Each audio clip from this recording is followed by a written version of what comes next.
Voici mon fiancé. C'est un ranger de l'armée, un vrai héros. Maya a souri d'un air narquois, s'agrippant fermement au biceps d'Eric. Ses yeux m'ont balayé, lourds de dégoût et de triomphe. Pas comme ton petit travail de bureau. Lui, il saigne sur le champ de bataille. Et toi? Tu n'es qu'une employée de bureau RH ennuyeuse, qui tape sur son clavier.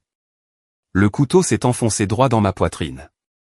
Pendant 34 ans, j'ai utilisé ma prime de risque, gagnée lors de déploiements sanglants que je n'ai même pas le droit de nommer, juste pour payer son loyer, sa voiture, ses robes.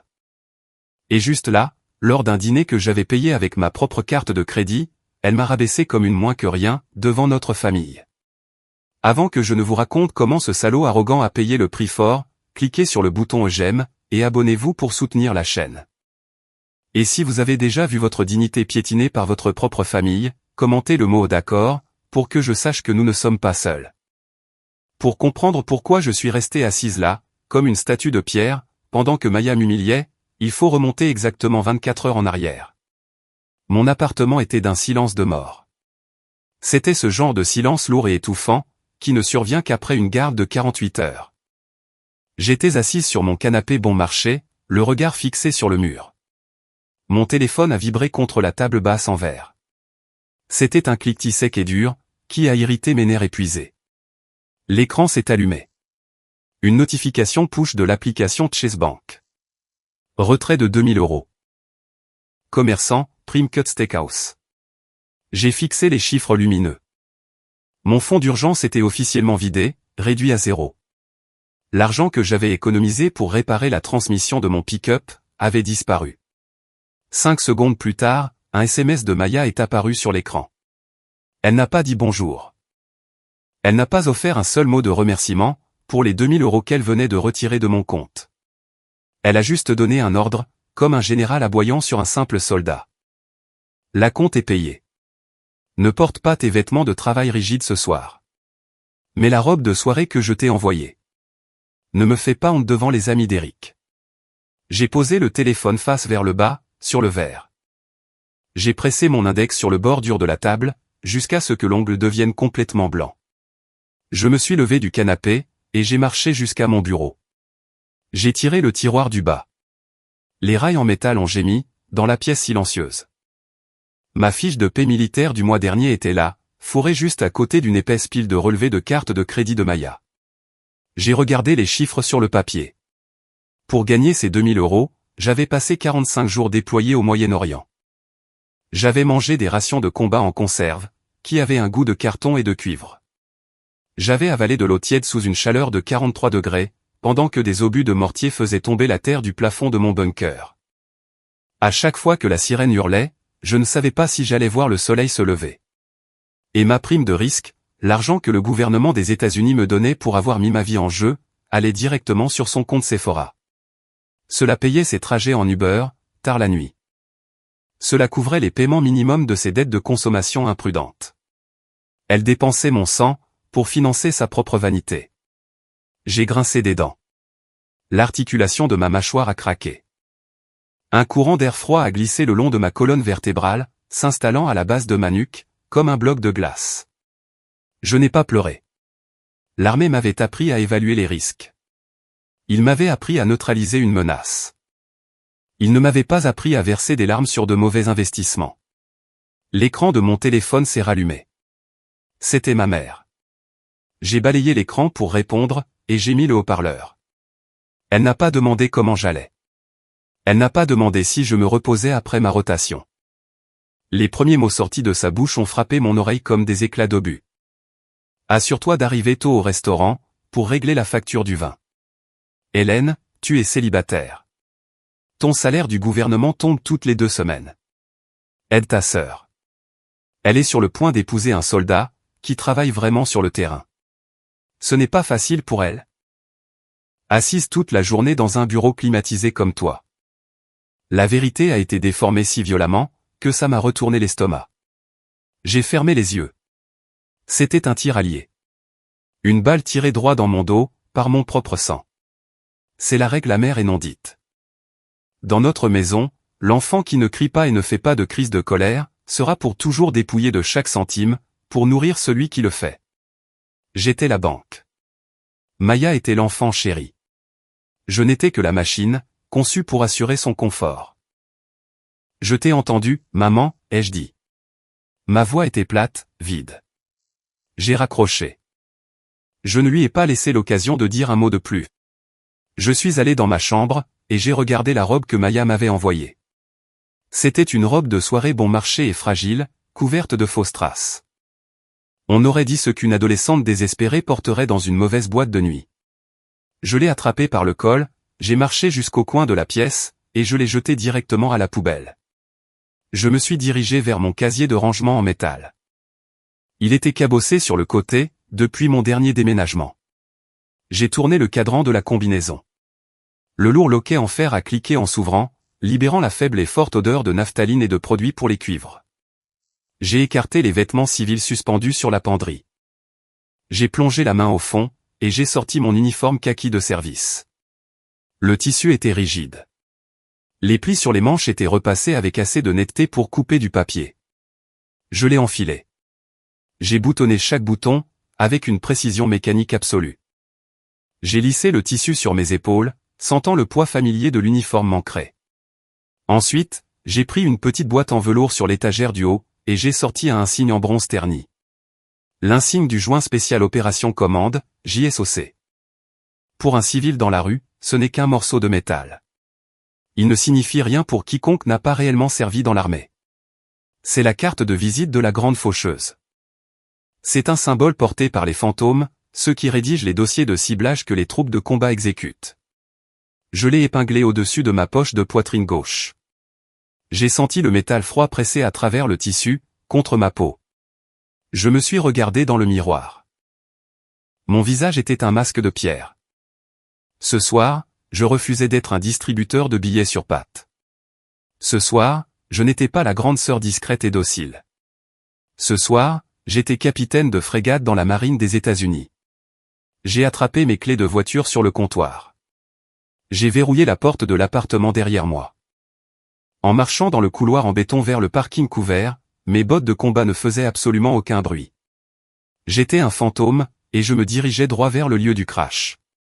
Les lumières jaunes au sodium de l'autoroute 95 balayaient le tableau de bord de mon pick-up. Je gardais mes mains fermement sur le volant à 10h10, mon dos rigide contre le siège conducteur. Alors que mon véhicule passait sous un lampadaire, la lumière crue a éclairé le dos de ma main droite. Une légère cicatrice en forme de croissant se trouvait juste en dessous de mes jointures. C'est une vieille marque. 34 ans sur cette terre, et cette cicatrice spécifique tiraille toujours lorsque le temps descend en dessous de 0. Je l'ai eu l'année de mes 16 ans. Maya avait besoin d'une maquette de pont structurel, pour l'Expo Sciences régionale.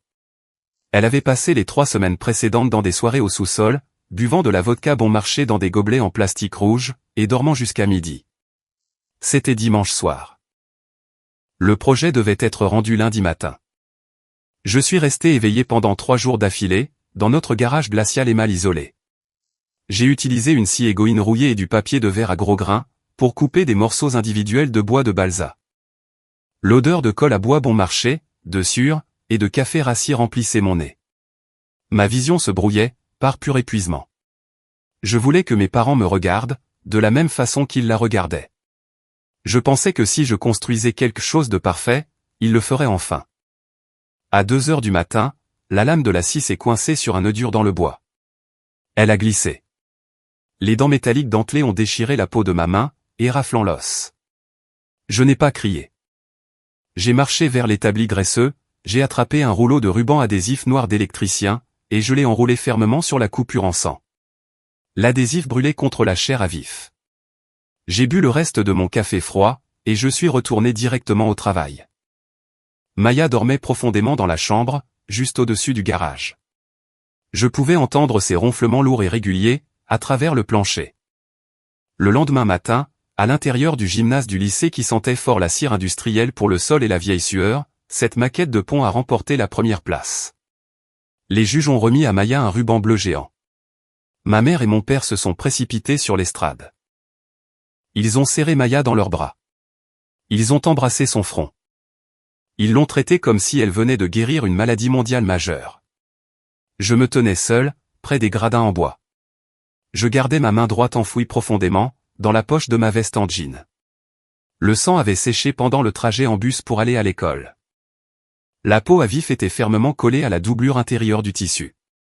À chaque fois que je bougeais mes doigts, c'était comme si quelqu'un glissait une lame de rasoir sur mes jointures. Personne ne m'a regardé. Personne n'a demandé pourquoi j'avais l'air de ne pas avoir dormi depuis des jours, ou pourquoi ma main saignait à travers ma veste. Un photographe du journal local a demandé à la famille de poser. Mes parents encadraient Maya, rayonnant de fierté. J'ai fait un pas en avant, pour les rejoindre. Le photographe a levé la main, et m'a dit de me mettre sur le bord, pour équilibrer le cadre. Lorsque la photo a été imprimée et collée sur le réfrigérateur de notre cuisine, une semaine plus tard, je n'étais pas dessus. Ils avaient entièrement recadré la photo. Ils voulaient seulement voir l'enfant chéri, tenant le trophée brillant. Ils refusaient de voir les doigts en sang qu'il avait construits. Ce même soir, je suis descendu au rez-de-chaussée, pour prendre un verre d'eau. La cuisine était plongée dans le noir, à l'exception de la lueur bleue de la télévision dans le salon. Mon père était assis dans son fauteuil en cuir, buvant une canette de Budweiser, fixant d'un œil vide un match de baseball sur la chaîne ESPN. Ma mère se tenait derrière lui, pliant le linge. Je me suis arrêté dans le couloir, caché dans l'ombre. Hélène est coriace, a dit ma mère. Tu peux la lâcher n'importe où, elle survivra. Mais Maya est si fragile. Nous devons la protéger. Nous devons en faire plus pour elle. Mon père n'a pas détourné le regard de l'écran de télévision. Il a juste pris une gorgée lente de sa bière, et a grogné en signe d'accord, consentant par son silence. Cette courte conversation était une condamnation à perpétuité. À cette seconde précise, j'ai compris mon rôle permanent, dans le rêve américain de notre foyer. Je n'avais pas le droit d'être faible. La compétence était punie. L'impuissance était récompensée. J'ai rejoint l'armée juste après l'obtention de mon diplôme d'études secondaires. J'ai signé les papiers d'enrôlement, non seulement pour servir le pays, mais aussi pour fuir le fait d'être complètement invisible dans ma propre maison. Je pensais que mettre un véritable océan entre nous, briserait le cordon ombilical toxique. J'avais tort. La distance n'a pas empêché les factures de carte de crédit de trouver leur chemin jusqu'à ma caserne. Elle n'a pas arrêté les appels téléphoniques culpabilisants, exigeant que je paie le loyer de Maya, les réparations de sa voiture, ses vacances. Au Pentagone, j'étais un officier de renseignement tactique, analysant les menaces mondiales. À la maison, je n'étais que la concierge, chargée de nettoyer les dégâts de Maya. Le puissant klaxon d'un semi-remorque m'a brutalement tiré du passé. J'ai agrippé le volant, et j'ai freiné. J'ai garé le pick-up sur le parking du Prime Cut Steakhouse. Les lourds pneus ont crissé sur l'asphalte froid et salé. L'enseigne aux néons lumineuses du restaurant brillait d'un rouge dur et sanglant, contre le ciel d'hiver d'un noir d'encre. J'ai garé mon véhicule dans le coin le plus sombre du parking, loin du service de voiturier. J'ai coupé le moteur. Le silence à l'intérieur de l'habitacle fut immédiat et lourd. J'ai regardé à travers les épaisses fenêtres en verre trempé du restaurant. J'avais une ligne de vue dégagée sur la salle à manger privée. Ils étaient là. Maya tenait une coupe de champagne, appuyant tout le poids de son corps contre un homme très musclé, dans un costume moulant. Eric. Mes parents étaient assis directement en face d'eux. Ma mère riait, tenant son verre de vin en l'air. Mon père souriait largement, pointant sa fourchette en argent vers le ranger de l'armée. Il ressemblait à une publicité pour la famille parfaite de 4 personnes. En sécurité, heureux, célébrant leur brillant avenir. Et puis il y avait moi, la banque, le distributeur automatique, debout dehors dans le parking glacial, les regardant mâcher des steaks de première qualité, que je payais avec ma prime de risque militaire. Ils pensaient m'avoir parfaitement dressé. Ils supposaient que je franchirais ces portes en verre, que je garderais la tête baissée, que je paierais l'énorme addition, et que j'absorberais leurs insultes passives-agressives comme un bon soldat obéissant. J'ai levé la main, et j'ai ajusté le col rigide de mon uniforme kaki de service. J'ai frotté mon pouce sur le bronze froid de l'insigne JSOC, qui reposait sur mon cœur. J'ai attrapé la poignée de la portière, et j'ai poussé la lourde porte en métal. L'air glacial de la nuit a frappé mon visage, comme une véritable gifle. J'ai posé le pied sur le trottoir. J'ai fermé la portière derrière moi. Le métal a claqué, avec le son lourd et définitif d'une cellule de prison qui se verrouille.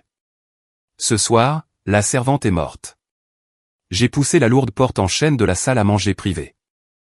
L'air à l'intérieur était étouffant, épais de l'odeur d'ail rôti, de vin rouge hors de prix, et d'entrecôte grillée. Les rires forts et tonitruants se sont tus, à la seconde où mes bottes de combat ont frappé le parquet. 4 paires d'yeux se sont braqués sur moi. Mon père a jeté un seul regard à mon uniforme kaki, plat et sans fioriture. Sa mâchoire s'est immédiatement crispée de désapprobation. Il voulait une fille en soi, jouant un rôle. Je me suis présenté tout en amidon et en discipline. Maya était assise à côté de lui. Ses doigts étaient serrés si fort autour du pied de son verre de vin, que j'ai cru que le cristal allait se briser en deux. Elle m'a foudroyé du regard, ses yeux brûlant des trous directement à travers mon col simple. Puis, le type à côté d'elle s'est levé. Eric, rangé de l'armée. Il portait un costume bleu marine sur mesure, beaucoup trop moulant pour sa poitrine bombée et ses gros biceps. C'était la posture classique du mâle alpha, désespéré de prouver qu'il était l'homme le plus dangereux de la pièce. Il m'a jaugé de haut en bas. Ses yeux ont balayé le simple tissu kaki, me cataloguant immédiatement comme une employée de bureau de l'arrière, un rond de cuir qui distribuait de l'équipement depuis un entrepôt climatisé et sécurisé. Il a affiché un sourire lent et arrogant. Il m'a fait un signe de tête paresseux et désinvolte. « Bonsoir, m'dame. » Il a étiré la voyelle. « M'dame. » Il a enrobé le mot d'une épaisse couche de pitié et de moquerie. Il pensait que je n'étais que la vieille fille aigrie et ennuyeuse, s'accrochant désespérément à une fausse gloire militaire, pendant que les vrais opérateurs versaient le vrai sang. Je n'ai pas réagi. Je ne lui ai pas cédé une once de terrain. J'ai marché vers la chaise vide, à l'autre bout de la longue table en acajou, et je m'y suis assise. J'ai gardé le dos rigide, laissant exactement 5 cm d'espace entre ma colonne vertébrale et le cuir rembourré de la chaise. Une posture militaire parfaite, exactement comme je m'assois dans une salle de briefing SIF, au Pentagone. Avant même que je ne puisse déplier ma serviette en lin et la poser sur mes genoux, un serveur s'est matérialisé à mon coude droit. Il a placé un épais porte-addition en cuir noir, en plein milieu de la table, la note des vins d'avant-dîner. Maya a pris son verre, a pris une gorgée lente, et a fixé intensément les moulures du plafond. Elle agissait comme si la pochette noire était complètement invisible. Elle jouait son rôle à la perfection. Ma mère s'est penchée. Elle a planté son coude pointu directement dans mes côtes. C'était une exigence silencieuse et violente, un rappel physique de mon seul but dans cette pièce. J'ai mis la main dans ma poche, j'ai sorti ma carte de crédit Chase, et je l'ai lâchée sur le cuir. 800 € envolés en 3 secondes. Eric a regardé le serveur emporter la carte. Il a laissé échapper un léger ricanement, secouant la tête et souriant en regardant son verre d'eau glacée. Il avait tout compris. Dans son esprit, j'étais la vieille fille pathétique et solitaire, qui achetait sa place à la table familiale. Je payais le droit d'entrée, juste pour être en leur présence. Personne n'a prononcé un mot. Pas un seul merci n'a brisé le lourd silence. Mon père s'est simplement remis à beurrer son pain. Lorsque le serveur a apporté les immenses steaks à l'os, Eric a immédiatement pris le contrôle de la pièce. Il a dominé la conversation, sa voix résonnant sur les panneaux de bois acoustiques. Il a commencé à raconter des histoires de guerre. Il a parlé de raids nocturnes dans le désert, d'infiltration dans des complexes en briques de boue. Il a balancé des acronymes tactiques pour impressionner mes parents, gonflant des manœuvres d'infanterie de base à bas niveau, pour en faire des légendes d'action hollywoodiennes. Je suis resté assis silencieusement. J'ai coupé mon steak en petits carrés précis et uniformes. J'ai mâché. J'ai écouté. En moins de 10 minutes, j'ai relevé 3 défauts fatals dans son analyse tactique. Il a parlé de se regrouper devant une porte, sans vérifier l'entonnoir mortel. Il s'est vanté d'avoir nettoyé une pièce à l'aveugle, tout en ignorant complètement ses angles secondaires. Il a parlé du positionnement de son arme, comme un amateur imprudent. Il était brouillon. S'il menait ce raid dans la vraie vie, de la manière exacte dont il le décrivait à cette table à manger, il ferait massacrer toute son équipe de tir. Mais j'ai gardé la bouche fermée. J'ai pris une gorgée lente d'eau glacée. J'ai laissé le liquide glacial descendre dans ma gorge, maintenant ma température corporelle au froid. J'ai observé Maya. Elle rayonnait presque, sous le lustre. Elle n'arrêtait pas de me regarder, les yeux brillants d'un triomphe pur et vindicatif. Elle pensait utiliser un vétéran de combat, un vrai, pour enfin m'écraser. Elle voulait prouver que mon service était une blague comparée au sien. Elle n'avait absolument aucune idée, qu'elle essayait de faire la maligne devant l'officier supérieur de renseignement, celle-là même qui rédige les dossiers de ciblage classifiés que ses soldats suivent aveuglément dans le noir. Le dîner s'est éternisé. L'air à l'intérieur de la pièce est devenu plus lourd, étouffant sous l'odeur de la graisse de viande et de l'alcool renversé. Les assiettes ont été débarrassées. La table était jonchée de serviettes froissées, d'os de steak et de verres de vin vides. Maya a posé sa fourchette en argent sur l'assiette en porcelaine. Cela a fait un petit tintement sec et aigu. Elle a pris sa serviette en lin blanc, et a tamponné les coins de sa bouche. Elle a déplacé son poids, s'asseyant un peu plus droite sur sa chaise. Elle s'est éclaircie la gorge. Je connaissais ce mouvement. Je l'avais vu 1000 fois depuis que nous étions enfants et partagions une salle de bain. Elle chargeait son arme. Elle se préparait à délivrer le coup de grâce, l'insulte publique finale pour asseoir son statut de reine absolue de la famille. Ses yeux se sont verrouillés sur les miens.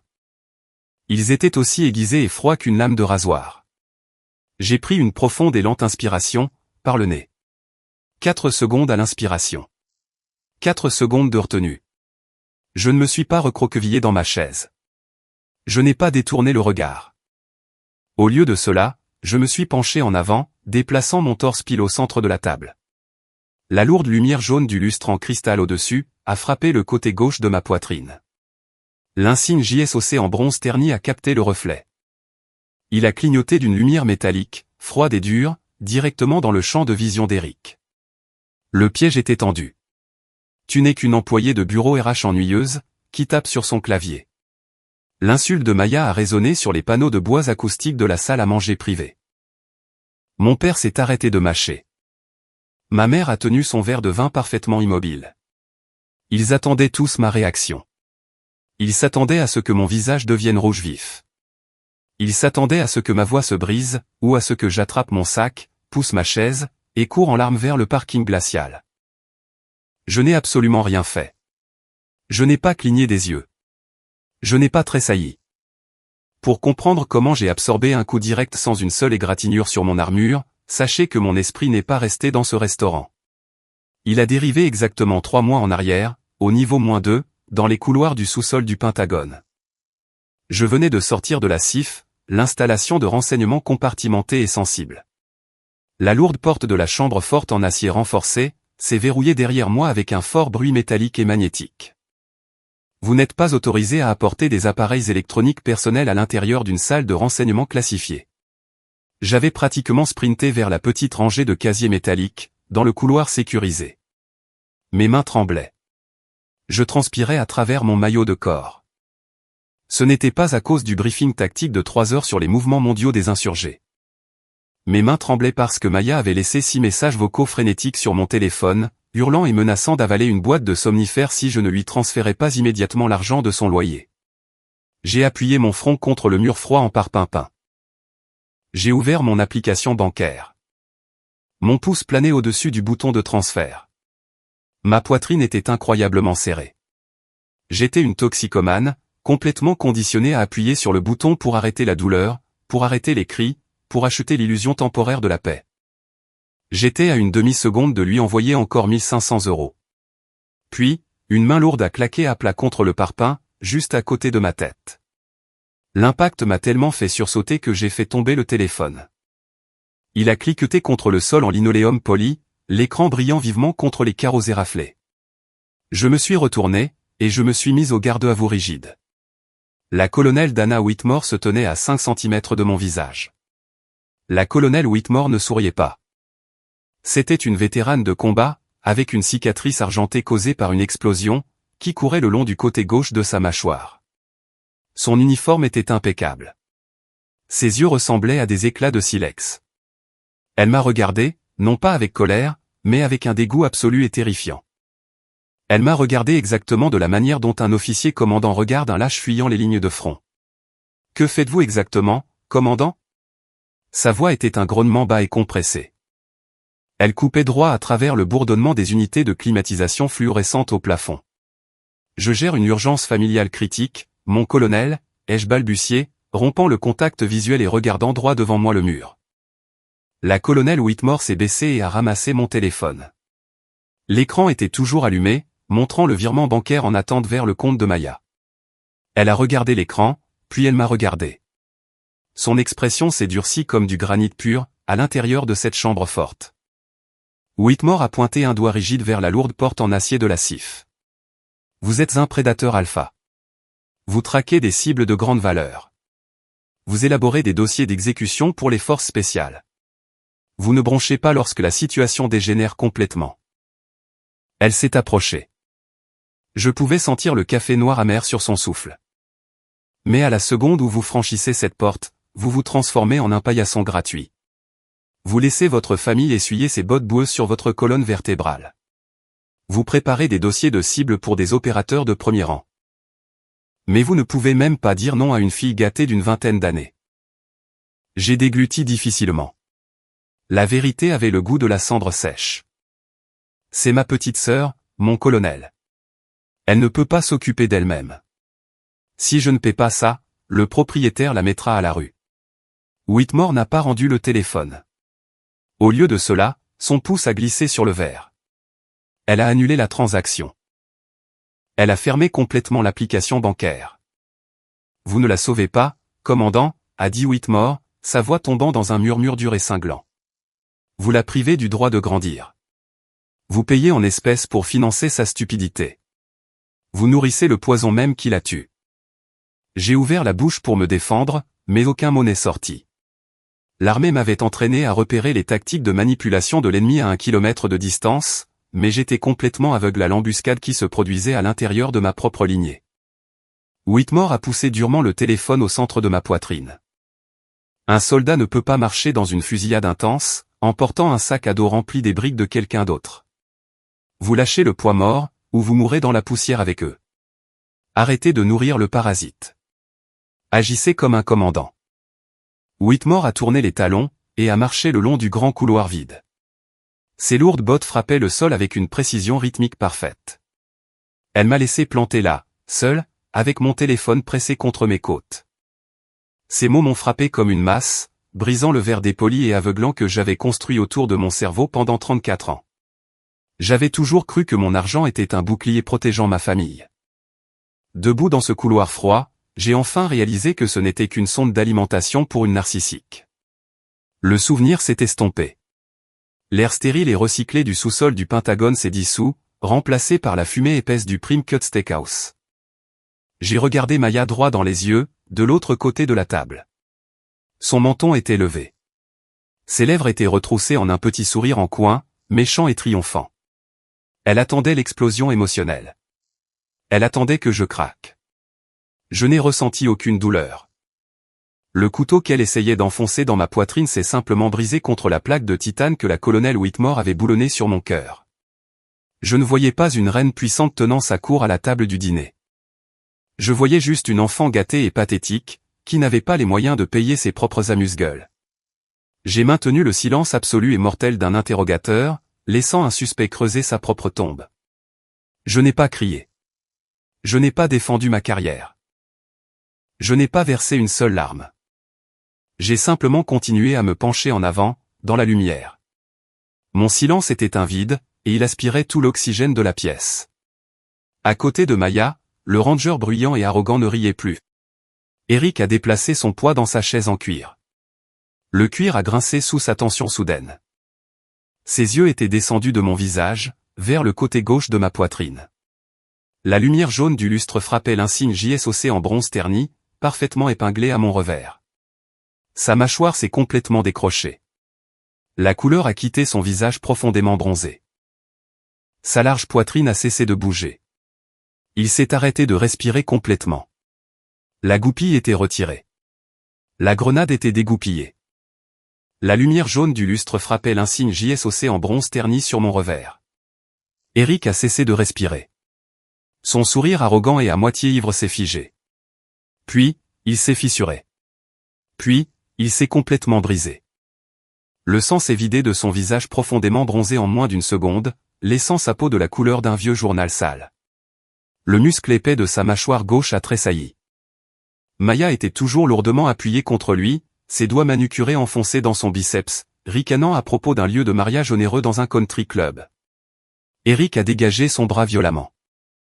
Il a bougé si brusquement, que Maya a perdu l'équilibre et a failli basculer la face la première, dans son entrecôte à moitié mangée. Il a repoussé sa chaise. Les lourds pieds en bois ont hurlé contre le parquet poli. Il a reculé précipitamment, claquant ses hanches contre le chariot de service derrière lui. 3 flûtes à champagne en cristal se sont écrasées sur le sol. Le verre a explosé à travers la pièce. Eric, c'est quoi ton foutu problème, a craqué Maya, agrippant le bord de la table pour se stabiliser. Ferme-la, a sifflé Eric. La voix forte et tonitruante de l'infanterie avait complètement disparu. Elle était remplacée par une respiration rauque et paniquée. Maya, ferme ta putain de gueule tout de suite. La table entière s'est figée. Mon père a laissé tomber son couteau à beurre.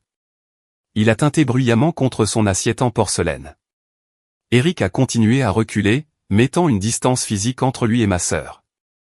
Il a pointé un doigt épais et tremblant vers moi, de l'autre côté de la table. Tu as la moindre idée de qui elle est. Le visage de Maya est devenu rouge vif et laid. Elle détestait perdre le contrôle du récit. Elle détestait avoir l'air stupide. Es-tu fou, Eric? C'est ma pathétique grande sœur. Elle brasse du papier dans un bureau RH ennuyeux. Elle. Smack. Eric a abattu le plat de sa main sur l'épaisse table en acajou. Le son a claqué dans l'air, comme un coup de feu de 9 mm. La salle à manger privée est devenue d'un silence de mort. Le seul son restant, était le léger sifflement de la bouche d'aération. Espèce de fille stupide et arrogante, a grondé Eric. Il ne me regardait plus. Il regardait Maya avec un dégoût pur et sans mélange. Tu ne sais foutrement rien. Elle brasse du papier. Je suis dans le régiment des Rangers depuis 6 ans. 6 ans à manger de la poussière dans les pires endroits absolus sur Terre. Je n'ai vu cet insigne en bronze que 2 fois dans toute ma vie. Eric respirait fort maintenant. La sueur perlait sur son front, captant la lumière du plafond. La première fois, c'était sur la poitrine d'un commandant suprême des forces alliées. La deuxième fois, c'était sur un envoyé spécial à Kandahar. Nous n'avions même pas l'habilitation de sécurité pour connaître son nom de famille. Il s'est penché, se mettant juste devant le visage de Maya. Ouvre les yeux. Regarde son revers. C'est le JSOC. Joint spécial opération commande. Elle n'est pas des ressources humaines. C'est la grande faucheuse. La bouche de Maya s'est ouverte et fermée, comme un poisson mourant sur un quai. Le maquillage lourd et cher sur son visage ressemblait soudain à de la peinture de clown bon marché. Elle m'a regardé, puis elle a regardé Eric, attendant la chute, attendant la blague. Personne ne riait. Eric lui a complètement tourné le dos.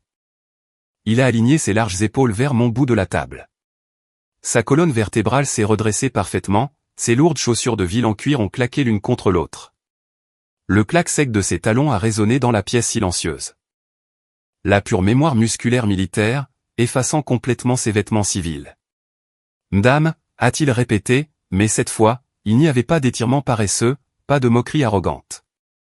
C'était lourd d'un respect absolu et d'une terreur froide et rampante.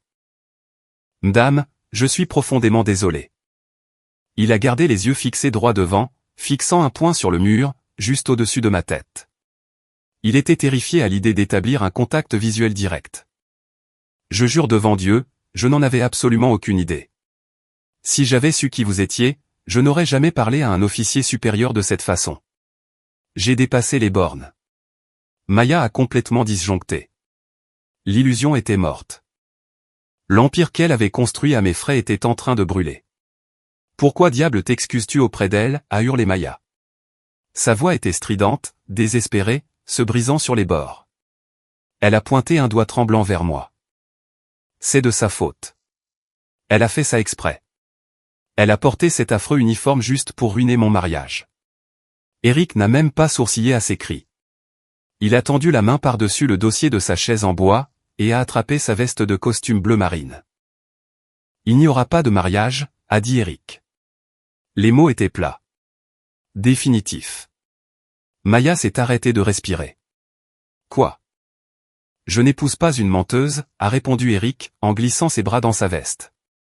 Je n'épouse pas une gamine pourri gâtée, qui manque de respect à un officier supérieur de combat, juste pour se sentir importante. Nous avons terminé. Il n'a pas attendu de réponse. Il n'a pas regardé mes parents. Il a tourné les talons, et a marché tout droit hors de la salle à manger privée. La lourde porte en chêne s'est refermée derrière lui. Maya s'est effondrée dans sa chaise. Elle a enfoui son visage dans ses mains, et a commencé à sangloter. Des sanglots forts, laids, à en perdre le souffle, qui secouaient ses épaules nues. Ma mère a immédiatement bondi. Elle a contourné précipitamment la table et s'est penchée sur son enfant chéri, lui frottant le dos, me foudroyant du regard de l'autre côté de la table, comme si je venais de commettre un meurtre. Mon père est resté complètement paralysé, fixant l'insigne JSOC sur ma poitrine comme s'il s'agissait d'une arme chargée. Je n'ai pas souri. Je n'ai pas ressenti le besoin de triompher. Je n'ai rien ressenti d'autre que l'efficacité froide d'une mission accomplie. Je me suis levé lentement. Les pieds de ma chaise n'ont fait aucun bruit sur le parquet. J'ai plongé la main dans ma poche, j'ai sorti un billet de 100 € tout neuf et craquant, et je l'ai laissé tomber sur mon assiette vide. Cela couvrait le coût de mon eau glacée et le pourboire du serveur. J'ai baissé les yeux vers Maya. Elle a levé les yeux vers moi, son mascara coulant sur ses joues en lignes épaisses et sombres. Je n'ai jamais voulu ça, ai-je dit. Ma voix était plate, illisible. Mais tu viens juste de te tirer une balle dans le pied, Maya. J'ai tourné le dos aux ruines de ma famille. J'ai franchi la porte, j'ai descendu le couloir, et j'ai poussé l'entrée principale du restaurant. L'air glacial de la nuit a frappé mes poumons. J'ai traversé l'asphalte sombre, je suis monté dans mon pick-up, et j'ai tourné la clé. Le moteur a rugi dans le parking vide. Demain matin à 6 heures, le véritable verrouillage financier commence. 6 heures, le moment exact où le soleil a percé l'horizon de béton de la ville. Mon téléphone faisait une crise sur la table de nuit. L'écran clignotait violemment dans la chambre sombre, vibrant contre le bois stratifié bon marché. J'ai tendu le bras, j'ai débranché le câble de charge, et j'ai regardé l'écran verrouillé. 32 appels en absence, 18 messages vocaux frénétiques, un flux constant et ininterrompu de SMS affluant si vite que le système d'exploitation commençait à ramer. Chacun d'entre eux venait de Maya. J'ai ouvert le fil de discussion. C'était exactement ce à quoi je m'attendais. Un pur cas d'école de Darvaux, nier, attaquer, renverser les rôles de victime et d'offenseur. Elle ne s'est pas excusée de m'avoir tendu un piège au restaurant. Elle n'a pas exprimé une seule once de regret. Au lieu de cela, elle a surenchéri. Elle a formulé des exigences, comme un preneur d'otages. Tu dois appeler Eric tout de suite. Dis-lui que tu as menti. Tu as ruiné ma vie. Répare ça. Tu me dois un nouvel acompte pour le mariage. Décroche ce foutu téléphone. C'était un déluge d'ordures et de reproches toxiques. Dans l'armée, lorsqu'une base d'opération avancée est compromise par une fuite chimique ou une brèche hostile, il n'y a qu'une seule procédure opératoire standard. Vous n'essayez pas de raisonner avec le gaz. Vous ne négociez pas avec la brèche. Vous verrouillez tout. Confinement total. Je me suis assise sur le bord du matelas. Les lattes du plancher étaient glaciales sous mes pieds nus. J'ai fermé les yeux, et j'ai exécuté un exercice respiratoire tactique standard. Inspirez pendant 4 secondes. Gardez l'air dans mes poumons pendant 4 secondes. Expirez pendant 4 secondes. J'ai senti ma température corporelle se stabiliser. Mon rythme cardiaque est retombé à un rythme mécanique lent et régulier. J'ai ouvert les yeux, j'ai attrapé mon ordinateur portable argenté sur le bureau, et j'ai ouvert l'écran. La lumière bleue a baigné mon visage. Je me suis connecté directement à mon tableau de bord Chase Bank. Il était temps de désarmer l'ennemi. J'ai cliqué sur l'onglet de gestion des cartes de crédit. Juste là, sous mon compte principal, se trouvait la carte d'utilisateur autorisée, émise au nom de Maya. C'était ce morceau de plastique exact qu'elle utilisait pour acheter des lattes glacées à 8 €, remplir le réservoir de sa voiture de location, et acheter des vêtements chers qu'elle portait une fois, avant de les jeter au fond de son placard. C'était sa bouée de sauvetage absolue, et elle était directement liée à ma solde de combat. J'ai déplacé le curseur sur le bouton gris indiquant « Verrouiller la carte ». Ma main s'est arrêtée. Le curseur planait au-dessus du bouton. Une douleur physique aiguë a serré le centre de ma poitrine. C'était la culpabilité. La programmation profonde, vieille de plusieurs décennies, installée par ma mère. Si je clique sur ce bouton, Maya ne pourra pas acheter son petit déjeuner ce matin. Si son pneu crève, elle sera coincée sur le bord de la route. Mon pouce reposait lourdement sur le pavé tactile. L'instinct de la protéger me hurlait dessus. Puis, la voix de la colonelle Whitmore a couvert le bruit dans ma tête. Ne nourrissez pas le poison. J'ai appuyé fermement avec mon pouce. Clic et l'écran a chargé pendant 2 secondes. Puis, une épaisse bannière rouge est apparue en haut du tableau de bord. Statut, accès révoqué. Le cordon ombilical était enfin coupé. Mais je n'avais pas fini. Un verrouillage n'est pas complet, tant que chaque vulnérabilité n'est pas scellée. J'ai navigué vers les paramètres de paiement automatique. Le loyer mensuel de l'appartement de luxe de Maya, dans le quartier branché de la ville, 5 clics. Annulé. Ensuite, sa prime d'assurance automobile, 3 clics. Annulé. Son forfait de téléphonie mobile, 2 clics. Retiré du compte familial. J'étais en train de retirer systématiquement les briques du château fantastique qu'elle avait construit sur mon dos brisé. Elle voulait agir comme une femme adulte. Elle voulait se tenir dans un restaurant cher, et rabaisser la personne qui payait pour le toit au-dessus de sa tête. Très bien. Aujourd'hui, elle allait faire l'expérience de la réalité brutale et non filtrée de la vie d'adulte. Elle allait goûter à la saveur amère d'une facture d'électricité. J'ai fermé l'ordinateur portable. Le plastique dur s'est refermé avec un claquement définitif. J'ai pris mon téléphone. Les messages continuaient d'affluer, dans un flot désespéré de droits acquis. J'ai ouvert la boîte de texte. Je n'ai pas tapé une longue explication émotionnelle. Je n'ai pas justifié mes actes. J'ai tapé exactement 2 phrases, aussi froides et définitives que le marteau d'un juge. Le distributeur automatique est définitivement fermé. Gère ta propre survie. J'ai appuyé sur envoyer. Avant même que l'accusé de réception ne puisse s'afficher à l'écran, j'ai tapé sur sa photo de profil. Faire défiler vers le bas. Bloquer cet appelant. Confirmer. Parfois, la chose la plus aimante que vous puissiez faire pour un parasite, c'est de le laisser goûter à la famine. Laissez-les ressentir la froide réalité d'un portefeuille vide. Si vous connaissez la douleur déchirante de poser enfin une limite financière avec votre propre famille, appuyez sur le bouton j'aime, et laissez le mot indépendant dans les commentaires ci-dessous. Je lis chacune de vos histoires. Au moment où j'ai bloqué son numéro, mon téléphone est tombé dans un silence total et absolu. Il n'y avait plus de sonnerie exigeant mon argent. Plus d'alerte par vibration, transportant ces plaintes gémissantes. Mon appartement a plongé dans un silence lourd et artificiel. C'était le genre de silence qui vous fait bourdonner les oreilles. C'était terrifiant, et c'était entièrement à moi. Je suis allé dans ma petite cuisine. Le linoléum était froid. J'ai attrapé un mug en céramique ébréché, et je me suis versé une tasse de café filtre noir et amer. Je me suis appuyé contre le plan de travail, et j'ai pris une petite gorgée. La chaleur a brûlé le fond de ma gorge. Pour la première fois en 34 ans, je buvais du café juste pour moi. Pas pour rester éveillé afin de construire un projet de science. Pas pour faire une double garde afin de couvrir les dettes de carte de crédit de quelqu'un d'autre. Juste pour moi. J'ai fermé les yeux, et j'ai laissé le silence m'envelopper. Mais dans une guerre, le silence ne dure jamais. C'est généralement juste la grande inspiration que l'ennemi prend, avant de lancer l'artillerie.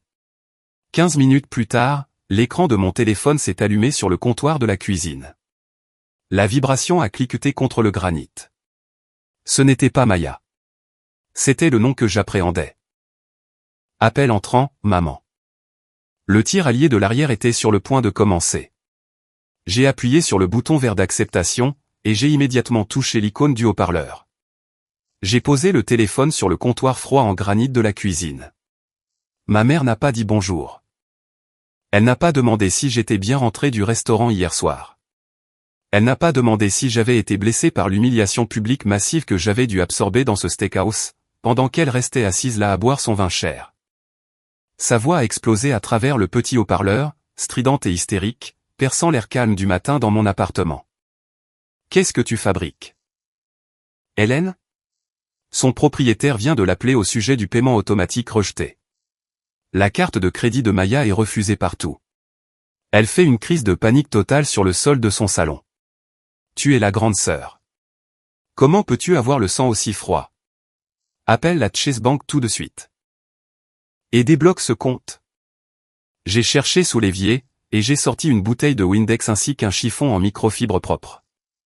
L'odeur chimique agressive de l'ammoniac bleu a rempli mes poumons. J'ai vaporisé la plaque de cuisson en verre noir. J'ai commencé à l'essuyer avec des cercles lents, méthodiques et qui se chevauchaient. Je l'ai laissé hurler. Je l'ai laissé vider entièrement ses poumons. Je l'ai écouté halter à l'autre bout du fil, attendant que je m'excuse et que je répare les dégâts. Quand la ligne est enfin devenue silencieuse, à l'exception de sa respiration lourde et agitée, j'ai arrêté d'essuyer le verre. L'as-tu entendu m'insulter devant un étranger hier soir, maman? Ma voix était totalement plate. Je ne l'ai pas élevée d'un seul décibel. J'ai juste posé la question, comme une avocate vérifiant un fait pour le procès-verbal. Il y a eu une pause d'une seconde sur la ligne, juste assez longue pour que son cerveau enregistre la question, et la rejette immédiatement comme étant totalement hors de propos. Oh, pour l'amour du ciel! Ma mère a soupiré, balayant le fait comme une gêne mineure. Elle a juste mal choisi ses mots. Elle était stressée par le mariage. Tu es un soldat, Hélène. Tu es coriace. Tu as une colonne vertébrale en acier. Pourquoi dois-tu garder rancune contre une fille fragile? Elle vient de perdre son fiancé, et maintenant tu essaies de la ruiner complètement. J'ai fixé le reflet noir de la cuisinière. C'était ça. C'était le coup de grâce, en plein dans la poitrine. Tu es un soldat.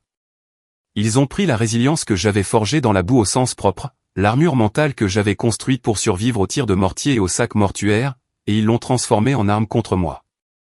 Dans leur logique tordue, ma force était un laissez-passer gratuit pour leurs abus.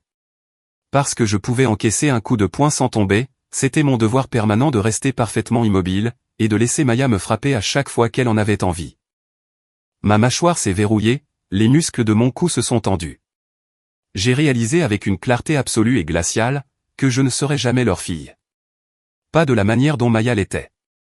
Je n'étais que l'amortisseur de leur enfant chéri. J'étais la machinerie lourde qu'ils gardaient dans le garage, jusqu'à ce que quelque chose tombe en panne et nécessite une réparation. J'ai jeté le chiffon en microfibre dans l'évier en acier inoxydable. Il a atterri avec un bruit sourd, humide et lourd. Je suis un soldat, ai-je dit, me penchant plus près du téléphone. L'air dans ma cuisine semblait glacé. Mais je ne suis pas le paillasson de cette famille.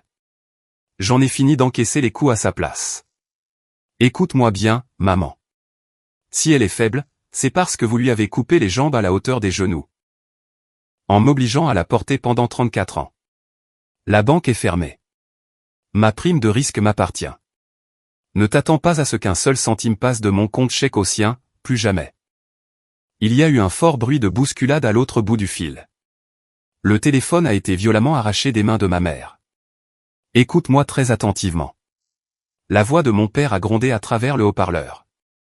C'était ce grondement profond et autoritaire, qu'il utilisait quand il voulait intimider quelqu'un, pour le forcer à la soumission totale. Le patriarche dictant la loi absolue. Pendant des années, il avait cautionné le comportement de Maya, en restant assis silencieusement dans son fauteuil en cuir, buvant de la bière bon marché et faisant semblant de ne rien remarquer. Mais maintenant que sa paix et sa tranquillité étaient menacées par la panique financière de Maya, il avait décidé d'entrer dans la bataille. Si tu ne t'occupes pas de ta sœur immédiatement, ne montre plus jamais ton visage dans cette maison. Est-ce que tu me comprends? Pour toi, c'est terminé ici. Il pensait que cette menace me briserait. Il pensait que la peur primaire d'être exilé de l'unité familiale, me forcerait à rentrer directement dans le rang, en me précipitant pour sortir ma carte de crédit. Il avait oublié un détail crucial. Il parlait à une femme qui avait passé des mois à dormir en territoire hostile, complètement coupée du reste du monde, entourée de personnes qui voulaient activement la tuer. Je savais très bien comment survivre dans la nature, sans filet de sécurité. Très bien, papa, ai-je répondu. Ma voix était plus froide que l'air d'hiver à l'extérieur de ma fenêtre. Considérez-moi comme orpheline. Excusez-moi. Si l'un de vous appelle à nouveau ce numéro pour agir comme son agent de recouvrement, je vous bloque tous les deux. Bonne vie à vous. Au revoir. J'ai appuyé sur le bouton rouge de l'écran. L'appel a été coupé immédiatement. La cuisine a replongé dans un silence absolu et bourdonnant. L'absence soudaine de bruit était si lourde, qu'elle ressemblait à une pression physique contre mes tympans. Je suis resté planté là pendant un long moment, à fixer l'écran noir et vide du téléphone. L'odeur chimique du Windex me piquait les yeux, mais je n'ai pas cligné des paupières. J'ai marché lentement hors de la cuisine, et vers le salon. Sur le meuble de télévision en bois, posé juste à côté d'une pile de livres d'histoire militaire, se trouvait un cadre photo en argent. Il contenait une photo de nous quatre, prise lors d'un dîner de Noël, il y a 5 ans.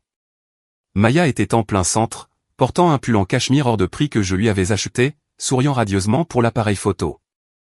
Mes parents se penchaient vers elle, enroulant leurs bras autour de ses épaules. Je me tenais légèrement en retrait, raide et mal à l'aise, ayant l'air d'un agent de sécurité engagé plutôt que d'un membre de la famille.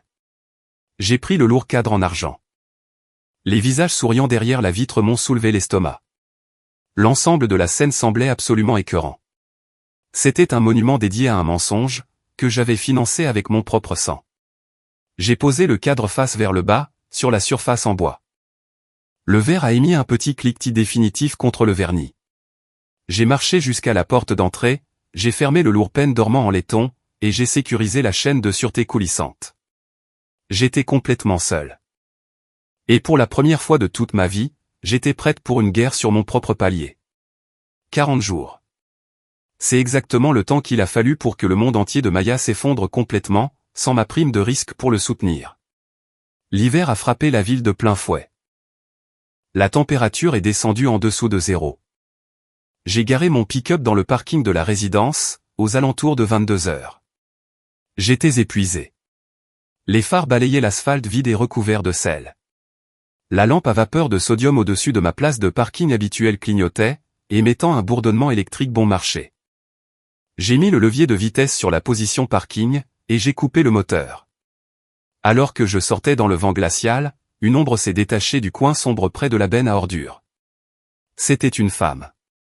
Elle frissonnait violemment, enveloppée dans un trench-coat fin et sale. Elle traînait les pieds sur le verglas, se dirigeant droit vers le capot de mon pick-up. C'était Maya. Je ne l'ai presque pas reconnue. Les vêtements de créateur, les brushings parfaits, le maquillage Sephora hors de prix, tout avait disparu. Ses cheveux pendaient en mèches grasses et emmêlées, contre ses joues creuses. La peau autour de ses yeux était meurtrie et enfoncée par le manque de sommeil. Lorsqu'elle est arrivée à moins d'1 mètre de moi, le vent a soufflé son odeur directement sur mon visage. C'était un mélange écœurant de vodka bon marché, de fumée de cigarettes froides, et de l'aigreur des vêtements non lavés. Elle vivait dans sa voiture. Son propriétaire s'était finalement lassé des chèques sans provision, et l'avait expulsée de l'appartement de luxe. Elle s'est arrêtée devant moi. Ses yeux étaient complètement injectés de sang, grands ouverts et sauvages, comme un animal acculé. L'arrogance qu'elle affichait au restaurant avait disparu, remplacée par un désespoir pur et féroce. « Es-tu contente maintenant » a-t-elle sifflé. Ses dents claquaient si fort, que les mots semblaient brisés. « Tu m'as tué. Je dors sur la banquette arrière d'une Honda Civic. J'ai perdu Eric. J'ai perdu mon appartement. J'ai tout perdu. Et c'est entièrement de ta faute. » Elle s'est jetée sur moi. Elle a levé sa main droite, recourbant ses doigts comme des griffes, visant droit sur mon visage. Ma mémoire musculaire militaire a pris le relais, avant même que mon cerveau conscient n'enregistre la menace. C'était un réflexe automatique de défense rapproché. Je ne l'ai pas frappé. Je n'ai pas donné de coup de poing.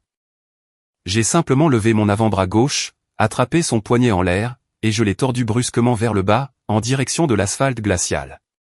C'était une manipulation articulaire lente et contrôlée. Absolument aucune force excessive, mais totalement écrasante. Maya a immédiatement perdu l'équilibre. Ses genoux ont fléchi sous la pression soudaine.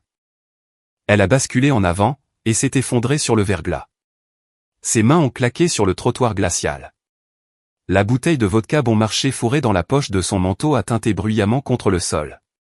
Elle est restée à terre. La violente poussée d'adrénaline s'est consumée aussi vite qu'elle l'avait frappée. L'attaquante féroce s'est complètement évanouie. La manipulatrice experte est revenue sans transition, se glissant parfaitement dans le rôle de la victime ultime. Elle a agrippé l'épaisse semelle en caoutchouc de ma botte de combat. Elle a enfoui son visage dans le jean froid de mon pantalon, et a commencé à sangloter. Ce n'étaient pas les pleurs théâtraux et colériques qu'elle avait simulés au restaurant. C'était le gémissement brut et brisé d'une enfant terrifiée. « Je suis désolé » a-t-elle étouffé, sa voix assourdie contre ma jambe. Hélène, s'il te plaît. Je suis gelé. J'ai tellement faim. S'il te plaît, laisse-moi juste entrer, juste pour une nuit. Prête-moi juste 500 € pour que je puisse prendre un motel. Je ferai tout ce que tu voudras. S'il te plaît, ne me laisse pas dehors. Ma poitrine s'est serrée si fort que je ne pouvais plus aspirer d'air dans mes poumons. Absolument tous les fils psychologiques que mes parents avaient installés dans mon cerveau se sont allumés en même temps. Tu es la grande sœur. Tu dois la protéger. Elle est faible. Tu es forte. Sauve-la. Le complexe du sauveur me hurlait dans les oreilles, me suppliant de fouiller dans ma poche arrière, de sortir mon portefeuille en cuir, et de lui tendre une liasse de billets de 20 €.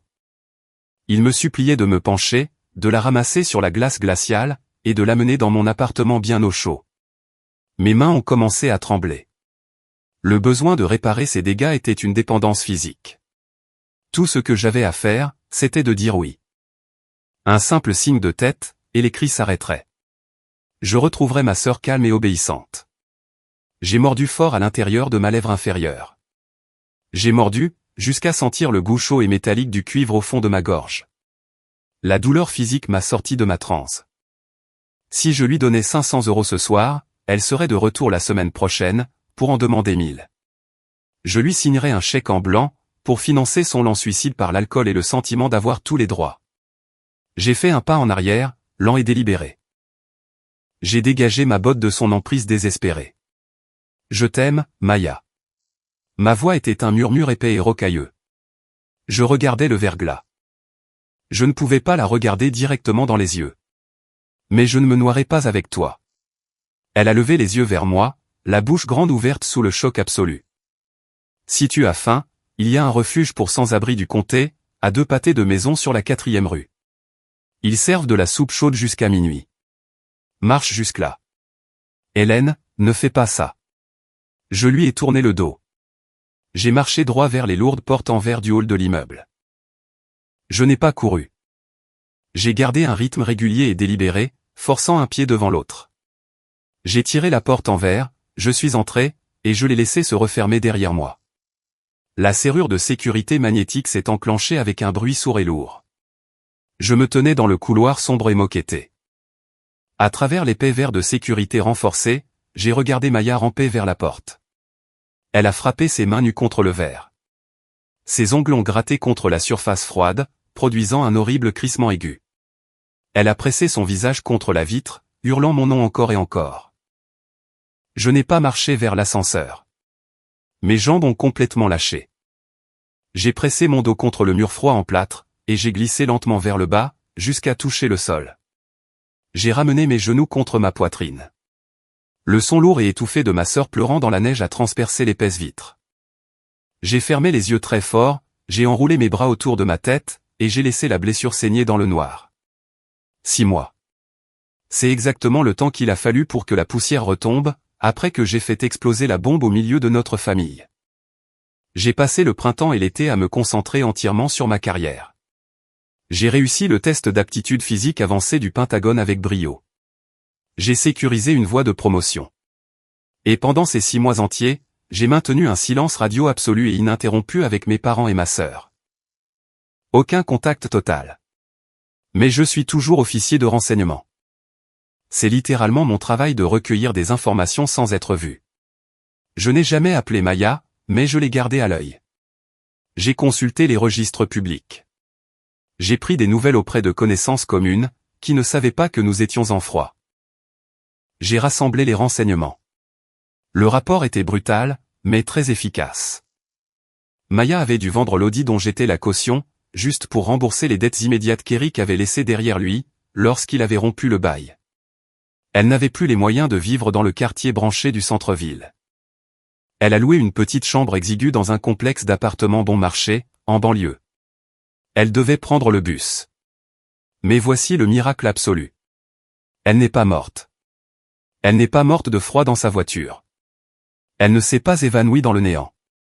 C'est une dure vérité biologique, lorsque vous coupez complètement l'approvisionnement en nourriture d'un parasite, il ne se couche pas simplement pour mourir. Il est forcé de se faire pousser ses propres jambes, et d'apprendre à chasser. Je l'ai vu de mes propres yeux, un mardi matin pluvieux de la fin octobre. Je roulais sur l'autoroute 81 pour un séminaire de formation. J'ai quitté l'autoroute, et je suis entré dans un bistrot bon marché et défraîchi, pour prendre une tasse de café noir. L'endroit sentait fort les haricots brûlés, la vieille graisse de bacon, et la puissante eau de javel industrielle. Je me tenais près de la caisse à l'avant, attendant de commander. Une femme, portant une casquette de baseball en toile marron et un tablier taché, est sortie de derrière les portes battantes de la cuisine. Elle avançait vite, portant un bac en plastique gris rempli d'assiettes salées à moitié mangées.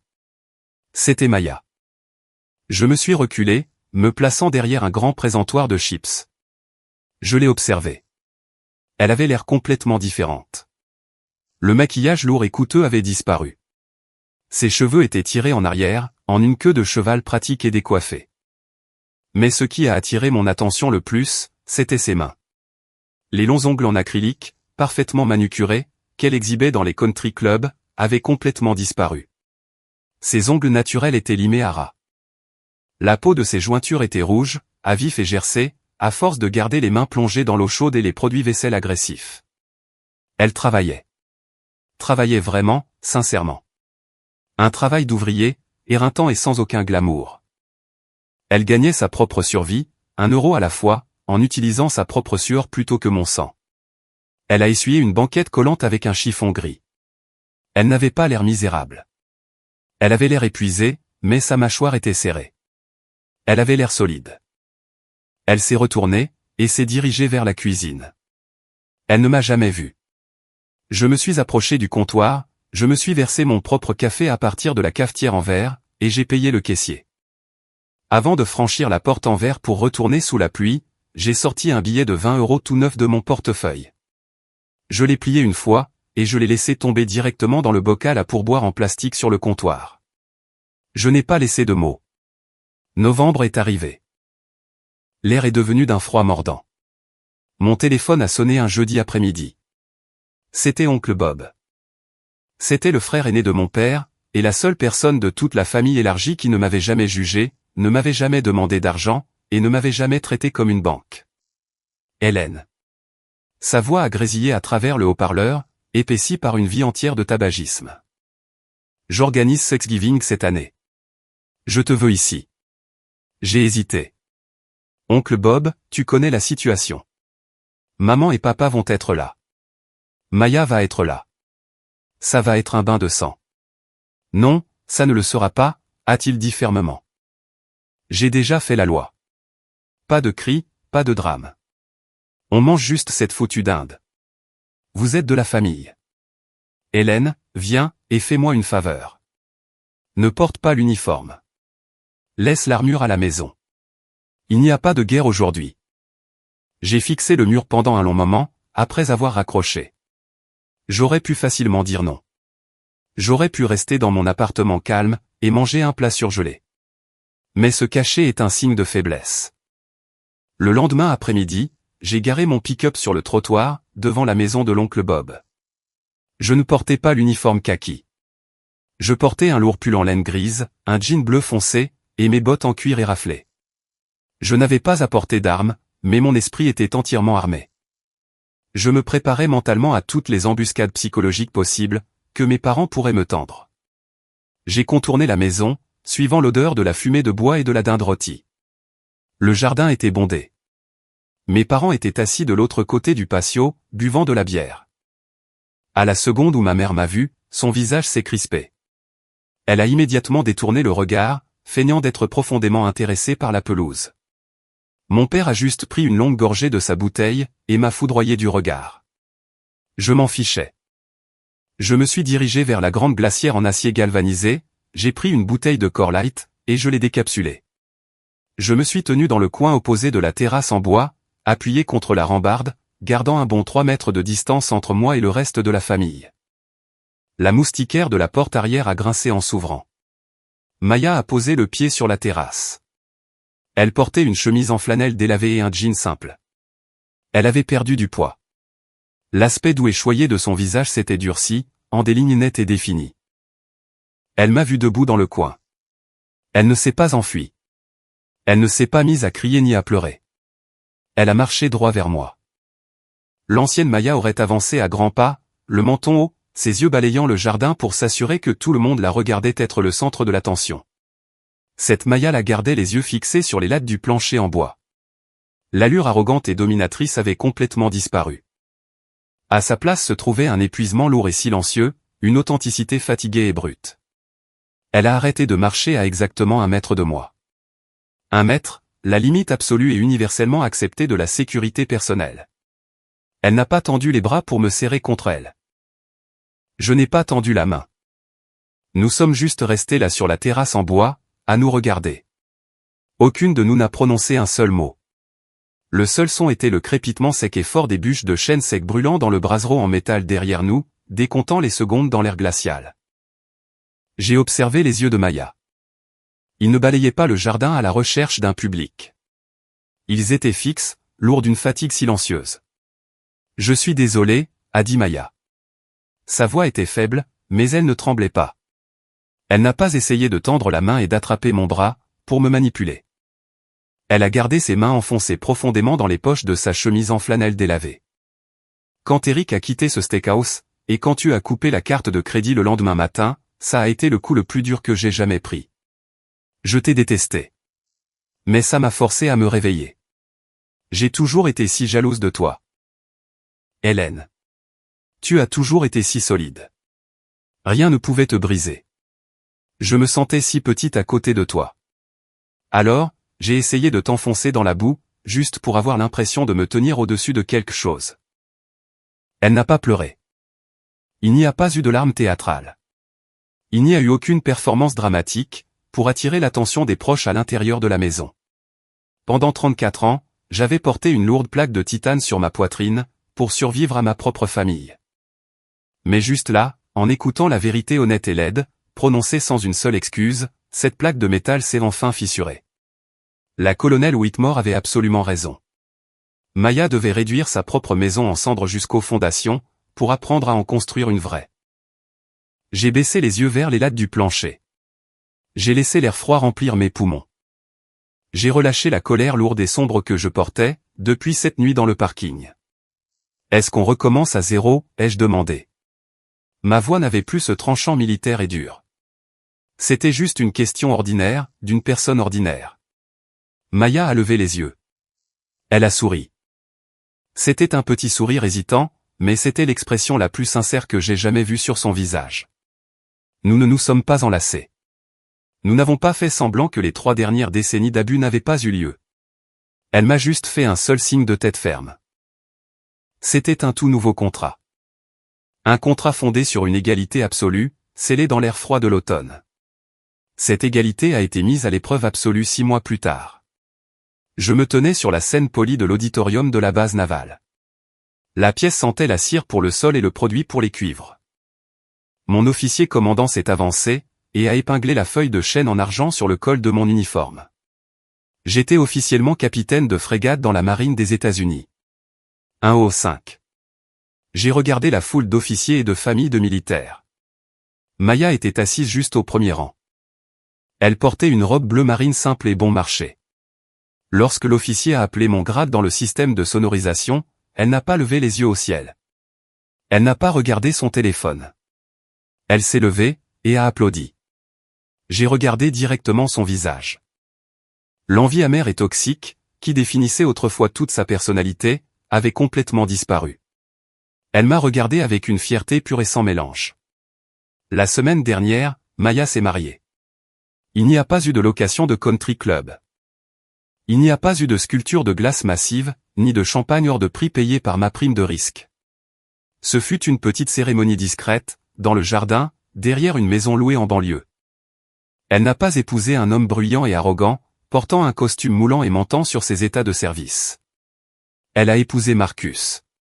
Il est instituteur en classe de CE2 dans une école publique. Il conduit une berline Toyota de 10 ans, avec une bosse sur le pare-chocs arrière. Il parle doucement. Il écoute vraiment quand les autres parlent. Et il regarde Maya, comme si elle était la seule personne au monde. Il ne l'aime pas pour la fausse image de luxe qu'elle projetait autrefois. Il aime la femme qui fait la plonge dans un bistrot d'autoroute, pour payer son propre loyer. Après la cérémonie, le jardin sentait le porc rôti et la bière locale bon marché. Maya portait une robe en dentelle blanche toute simple, achetée en prêt-à-porter. Elle a porté 2 gobelets en plastique remplis d'eau glacée, s'est dirigée vers le coin tranquille du jardin près de la clôture en bois, et m'en a tendu un. « Merci d'être venu », a-t-elle dit doucement, s'appuyant contre le bois. J'ai pris une gorgée lente d'eau froide. Je suis ta grande sœur. Je suis censé être juste là. Maya a secoué la tête. Ses yeux étaient légèrement rouges, à cause du vent froid. Non, tu ne le es pas, a-t-elle dit en me regardant droit dans les yeux. L'amour n'est jamais une obligation. Tu ne me devais rien. Tu as choisi de fixer une limite stricte. Tu as choisi de t'éloigner, et de me laisser m'écraser contre le béton. C'est la seule chose qui m'ait réellement sauvé la vie. Tu es mon héroïne, Hélène. J'ai souri. J'ai tendu la main, et j'ai posé ma main nue sur son épaule. J'ai senti le muscle solide qu'elle avait développé, au cours de la dernière année de dur labeur. Le tir allié est le type de combat le plus dangereux. Les balles tirées depuis votre propre jardin, causent les blessures les plus profondes et les plus infectées. Mais quand vous utilisez enfin une discipline impitoyable pour couper la ligne de ravitaillement d'un parasite, vous ne vous sauvez pas seulement vous-même. Vous finissez par sauver la personne exacte qui n'arrêtait pas d'appuyer sur la détente. Demain matin à 6 heures, je retournerai en voiture au Pentagone. Je franchirai les lourdes portes magnétiques de la CIF, je mettrai mon uniforme, et je retournerai chasser des monstres dans l'obscurité. Mais ce soir, je ne suis pas un commandant. Je ne suis pas un distributeur automatique sur pattes.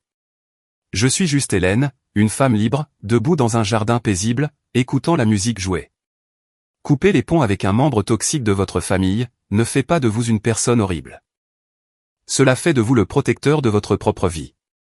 Si vous avez trouvé de la valeur dans cette histoire, appuyez sur le bouton j'aime, abonnez-vous à la chaîne, et partagez cette vidéo avec quiconque porte actuellement un sac à dos rempli des briques de quelqu'un d'autre.